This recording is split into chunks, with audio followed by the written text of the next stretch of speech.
ಭಾಷಾಭಿಮಾನವನ್ನು ಮೂಡಿಸಬೇಕು ಅಂತಕ್ಕಂಥ ದೃಷ್ಟಿಯಿಂದ ಮತ್ತು ಭಾಷಾಭಿಮಾನವನ್ನು ಎಲ್ಲರ ಜೊತೆ ಬೆಳೆಸಬೇಕು, ಅದನ್ನು ಹಂಚಿಕೊಳ್ಬೇಕು ಅಂತಕ್ಕಂಥ ದೃಷ್ಟಿಯಿಂದ ಏನು ಇಡೀ ಕರ್ನಾಟಕ ರಾಜ್ಯದಲ್ಲಿ ಮತ್ತು ಭಾರತ ದೇಶದಲ್ಲೇ ಒಂದು ದೊಡ್ಡ ಬೃಹತ್ ಉದ್ಯಮ ಆಗಿರ್ತಕ್ಕಂಥ MS ಗೋಲ್ಡ್ ಕಂಪನಿಯವರು ಅದು ವಿಶೇಷವಾಗಿ ಕನಕಪುರ ತಾಲೂಕಿನಲ್ಲಿ ಇಡೀ ಕನಕಪುರದ ಜನತೆಗೆ ಒಂದು ಸಂದೇಶವನ್ನು ಸಾರಬೇಕು ಅಂತಕ್ಕಂಥ ದೃಷ್ಟಿಕೋನದಲ್ಲಿ ಒಂದು ಪಥಸಂಚಲನೆ ರೂಪದಲ್ಲಿ, ಒಂದು ಮೆರವಣಿಗೆ ರೂಪದಲ್ಲಿ, ಒಂದು ರ್ಯಾಲಿ ರೂಪದಲ್ಲಿ, ಒಂದು ಮೌನ ನಡಿಗೆಯನ್ನು ಮಾಡೋದರ ಮೂಲಕ ಕನಕಪುರದಲ್ಲಿ ಒಂದು ಭಾಷೆಯ ಅಭಿಮಾನದ ಬಗ್ಗೆ ಒಂದು ಸಂಚಲನವನ್ನು ಮೂಡಿಸಿದಂಥ MS ಗೋಲ್ಡ್ನ ಎಲ್ಲ ನೌಕರ ಬಾಂಧವರಿಗೆ ವಿಶೇಷವಾಗಿ ಇದನ್ನು ಆರ್ಗನೈಸ್ ಮಾಡಿ ಇದನ್ನೆಲ್ಲ ಇಷ್ಟೊಂದು ಶಿಸ್ತುಬದ್ಧವಾಗಿ ನಡೆಸಿದಂಥ MS ಗೋಲ್ಡ್ನ ನೌಕರ ಬಾಂಧವರಿಗೆ ಮೊದಲನೇದಾಗಿ ನಾನು ಆಭಾರಿಯಾದಂಥ ಅದೇ ರೀತಿ ನಾನು ಭಾಳ ಮುಖ್ಯವಾಗಿ ಕನ್ನಡದ ಬಗ್ಗೆ ಒಂದು 4 ಮಾತನ್ನು ಆಡಬೇಕು ಅಂತಂದರೆ, ನನ್ನ ತಾಯಿ ಭಾಷೆ ಆಗಿರ್ತಕ್ಕಂಥ ಏನು ಕನ್ನಡ ಇದೆ, ಈ ಕನ್ನಡವನ್ನು ಕಟ್ಟಬೇಕು, ಕನ್ನಡವನ್ನು ಬೆಳೆಸಬೇಕು, ಕನ್ನಡವನ್ನು ನುಡಿಬೇಕು ಅಂತಕ್ಕಂಥ ಒಂದು ಭಾಷೆ ಇದೆಯಲ್ಲ, ಇದು ಇವತ್ತು ನೆನ್ನೆದು ಅಥವಾ 15 ವರ್ಷದ 20 ವರ್ಷದಲ್ಲ. ಈ ಕನ್ನಡ ಭಾಷೆಗಿರ್ತಕ್ಕಂಥ ಇತಿಹಾಸ 5,000 ವರ್ಷಗಳ ಹಿಂದಿನ ಇತಿಹಾಸ ಇದೆ. ಈ 5,000 ವರ್ಷಗಳ ಹಿಂದೆ ಭಗವಾನ್ ಬುದ್ಧ ಪಾಳಿ ಭಾಷೆಯನ್ನು ಮಾತನಾಡಿದವ್ರ ಜೊತೆಗೆ ಕರ್ನಾಟಕದ ಕನ್ನಡ ಭಾಷೆಯನ್ನು ತನ್ನ ತಾಯಿ ಭಾಷೆಯಾಗಿ ಮಾಡಿಕೊಂಡಿದ್ದ. ಮತ್ತು ಆತನ ನಂತರ ಸದ್ದಮ್ಮ ಕನ್ನಡ ಅಂತೇಳಿ ಕನ್ನಡ ಭಾಷೆಗೆ ಒಂದು ಕಾಯಕಲ್ಪವನ್ನೇ ಕೊಡಬೇಕು ಅಂತೇಳಿ ಸಾಮ್ರಾಟ್ ಅಶೋಕ್ ಅವರು ಅವರ ಮಗ ಮಹೀಂದ್ರ ಮತ್ತು ಸಂಘಮಿತ್ರೆ ಅವರ ಮೂಲಕ ಸದ್ದಮ್ಮ ಕನ್ನಡ ಅಂತೇಳಿ ಕನ್ನಡಕ್ಕೆ ಒಂದು ಹೊಸ ಚೈತನ್ಯವನ್ನು, ಒಂದು ಹೊಸ ಟಚಪ್ಪನ್ನು ನೀಡಿದಂಥವರಲ್ಲಿ ಸಾಮ್ರಾಟ್ ಅಶೋಕ್ ಮತ್ತು ಆತನ ಮಗ ಮಹೀಂದ್ರ ಮತ್ತು ಸಂಘಮಿತ್ರೆ ಅವರು ಬಹಳ ಪ್ರಮುಖರಾಗಿದ್ದಾರೆ. ಅದರ ಜೊತೆಗೆ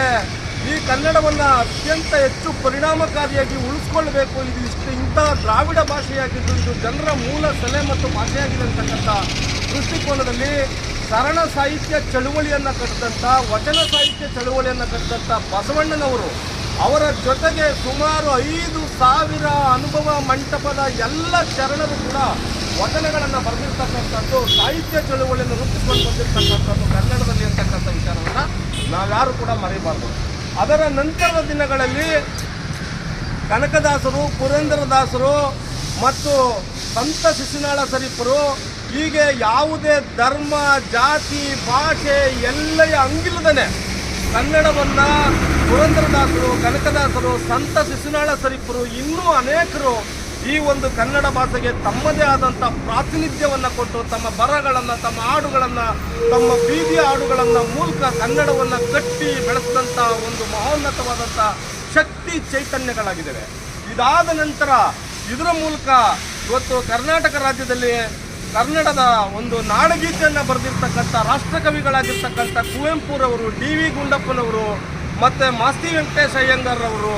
ಗಿರೀಶ್ ಕಾರ್ನಾಡ್ರವರು, ಇನ್ನೂ ಅನೇಕ ಸಂತರು, ಮಹಾಪುರುಷರು, ಕವಿಗಳು, ಸಾಹಿತಿಗಳು ಈ ಕನ್ನಡ ಭಾಷೆಗೆ ತನ್ನದೇ ಆದಂಥ ಒಂದು ತ್ಯಾಗವನ್ನು, ಮನೋಭಾವವನ್ನು ತುಂಬೋದ್ರ ಮೂಲಕ ಈ ಕನ್ನಡ ಭಾಷೆಗೆ ಬೇಕಾದಷ್ಟು ಒಂದು ಬುನಾದಿಯನ್ನು ಹಾಕ್ಕೊಂಡು ಈ ಕನ್ನಡ ಭಾಷೆಯನ್ನು ಹಿಡಿದಿಟ್ಕೊಂಡು ಉಳಿಸ್ಕೊಂಡು ಬೆಳೆಸ್ಕೊಂಡು ಮುಂದಿನ ಪೀಳಿಗೆಗೆ ದಾರಿ ಹಾಕ್ಕೊಂಡು ಬಂದಿದ್ದಾರೆ. ಅದರ ಜೊತೆಯಲ್ಲಿ ನಾವಿವತ್ತು ತುಂಬ ಅತ್ಯಮೂಲ್ಯವಾಗಿ ಜ್ಞಾಪಕ ಮಾಡ್ಕೊಳ್ಬೇಕಾಗಿರ್ತಕ್ಕಂಥದ್ದು ಯಾರನ್ನ ಅಂತಂದರೆ ಮೈಸೂರಿನ ದೊರೆ ನಾಲ್ವಡಿ ಕೃಷ್ಣರಾಜ ಒಡೆಯರ್ರವರನ್ನು ನಾವು ತುಂಬ ನೆನೆಸ್ಕೊಳ್ಬೇಕಾಗಿದೆ ಕನ್ನಡದ ವಿಚಾರದಲ್ಲಿ. ಕಾರಣ ಏನು ಅಂತಂದರೆ ಕೇವಲ 98 ನಿಘಂಟುಗಳಿಗೆ ಮಾತ್ರ ಇದ್ದಂಥ ಕನ್ನಡ ಭಾಷೆಯನ್ನು 2800 ನಿಘಂಟುಗಳಿಗೆ ಏರಿಸಿದಂಥವರು, ಕನ್ನಡ ಸಾಹಿತ್ಯ ಪರಿಷತ್ತನ್ನು ಕಟ್ಟಿದಂಥವರು, ಕನ್ನಡ ಭಾಷೆಯನ್ನು ತನ್ನ ಮೈಸೂರು ಸಂಸ್ಥಾನದಲ್ಲಿ ಆಡಳಿತ ಭಾಷೆಯನ್ನಾಗಿ ರೂಪಿಸಬೇಕು ಅಂತ ಹೇಳಿದಂಥವರು ನಾಲ್ವಡಿ ಕೃಷ್ಣರಾಜ ಒಡೆಯರ್ರವರು ಮತ್ತು ಸರ್ ಮಿರ್ಜಾ ಇಸ್ಮಾಯಿಲ್ ಅವರು ಕನ್ನಡ ಭಾಷೆಯನ್ನು ಆಡಳಿತ ಭಾಷೆಯನ್ನಾಗಿ ಮೈಸೂರು ಪ್ರಾಂತ್ಯದಲ್ಲಿ, ಮೈಸೂರು ಸಂಸ್ಥಾನದಲ್ಲಿ ಕನ್ನಡವೇ ಆಡಳಿತ ಭಾಷೆಯಾಗಿರ್ತದೆ ಅಂತೇಳಿ ತನ್ನ ಇಡೀ ರಾಜ ಪರಂಪರೆಯ ಎಲ್ಲ ಪತ್ರ ವ್ಯವಹಾರಗಳನ್ನು ಕೂಡ ಕನ್ನಡದಲ್ಲಿ ಮಾಡಲಿಕ್ಕೆ ಪ್ರಾರಂಭ ಮಾಡಿದ್ದಾರೆ ಅಂತಂದರೆ ನಾಲ್ವಡಿ ಕೃಷ್ಣರಾಜ ಒಡೆಯರವರು ಮತ್ತು ಸರ್ ಮಿರ್ಜಾ ಇಸ್ಮಾಯಿಲ್ ಅವರು. ಆ ಮುಖಾಂತರ ಕನ್ನಡಕ್ಕೆ ಮಿರ್ಜಾ ಇಸ್ಮಾಯಿಲ್ ಅವರು, ನಾಲ್ವಡಿಯವರು ಕೂಡ ಒಂದು ಬುನಾದಿಯನ್ನು ಹಾಕಿದ್ದಾರೆ. ಅದರ ಜೊತೆಯಲ್ಲಿ ಇವತ್ತು ಇಡೀ ಸಾಹಿತ್ಯ ಕ್ಷೇತ್ರದಲ್ಲಿ ಮತ್ತು ಸಿನಿಮಾ ಕ್ಷೇತ್ರದಲ್ಲಿ ಪದ್ಮಭೂಷಣ ಡಾಕ್ಟರ್ ರಾಜ್ಕುಮಾರ್ ಅವರು ಕನ್ನಡದ ಉಳಿವಿಗೆ ಅವರ ಇಡೀ ಕುಟುಂಬ ಚಿತ್ರರಂಗವನ್ನು ತೊಡಗಿಸಿ ಕನ್ನಡವನ್ನು ಇವತ್ತು ಒಂದು ಪ್ರಾಪಂಚಿಕ ಭಾಷೆಯಾಗಿ ಕನ್ನಡ ಇಲ್ಲದೆ ಒಂದು ನಡೀಲಿಕ್ಕೆ ಸಾಧ್ಯ ಇಲ್ಲ ಅಂತಕ್ಕಂಥ ಅನೇಕ ಒಂದು ಬುನಾದಿಗಳನ್ನು ಹಾಕಿಕೊಡೋದ್ರಲ್ಲಿ ಡಾಕ್ಟರ್ ರಾಜ್ಕುಮಾರ್ ಅವರು ಮತ್ತು ಚಿತ್ರ ಪರಿಷತ್ತಿನ ಅನೇಕ ಜನ ಕೆಲಸ ಮಾಡಿದ್ದಾರೆ. ಆ ಹಿನ್ನೆಲೆಯಲ್ಲಿ ನಾವು